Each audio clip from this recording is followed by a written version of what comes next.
Camaradas, continúo tratando las tesis, las conclusiones, mejor dicho, del libro Historia del Partido Comunista Bolchevique de la Unión Soviética. Explican en la segunda tesis, recordemos que la primera tesis es que no es posible el triunfo de la Revolución Socialista sin el Partido Revolucionario de la Clase Obrera, es decir, sin el Partido Comunista Bolchevique que guía a las masas en la lucha por la revolución. La segunda tesis habla de que tampoco es posible el triunfo del Partido Comunista si los marxistas no dominamos la teoría marxista, es decir, la ciencia de la dialéctica materialista. En esa tesis, en la segunda, explican que el marxismo no es un dogma, muy por el contrario, es ciencia y debe estar en una constante actualización.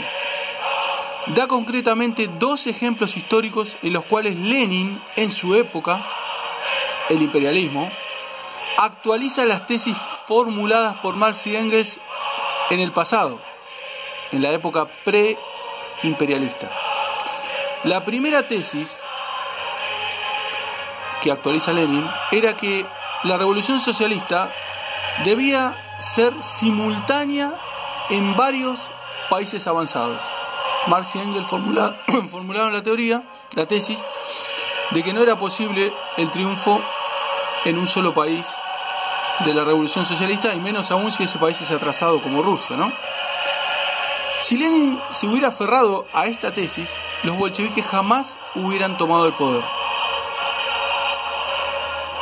Justamente los que se aferraron a esta tesis fueron los mencheviques, que son los reformistas rusos, que planteaban la imposibilidad de la revolución en Rusia. Para justificar su posición política oportunista, citaban a los grandes maestros, a Marx y Engels, ¿no? Lenin, analizando las nuevas condiciones económicas, formuló la teoría del socialismo en un solo país. Digamos que modernizó la teoría marxista y realizó la revolución.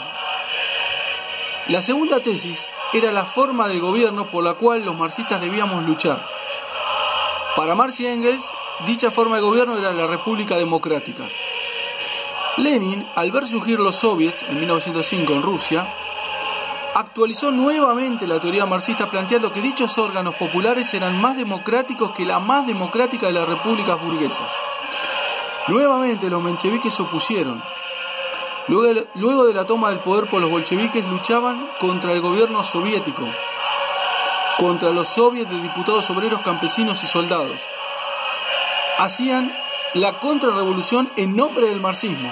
Querían volver a la república burguesa una vez que ésta había sido superada por la historia. En estos dos ejemplos se da la curiosa situación en la que los oportunistas luchan contra los marxistas-leninistas apelando al marxismo histórico. Lo que fue cierto en el pasado no lo es en el presente. Por lo tanto, aferrarse al pasado conduce al error político y a la traición de los intereses del proletariado. Debemos seguir el ejemplo de Lenin y actualizar el marxismo para no caer en ese error.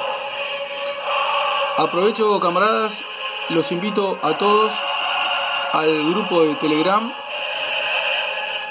Debate Marxista, en el cual un grupo de camaradas de todo el mundo, más que nada de países hispanoamericanos, nos dedicamos a debatir las cuestiones más candentes del movimiento, cuestiones históricas, cuestiones políticas actuales, para avanzar en el camino de la revolución. Venceremos, camaradas.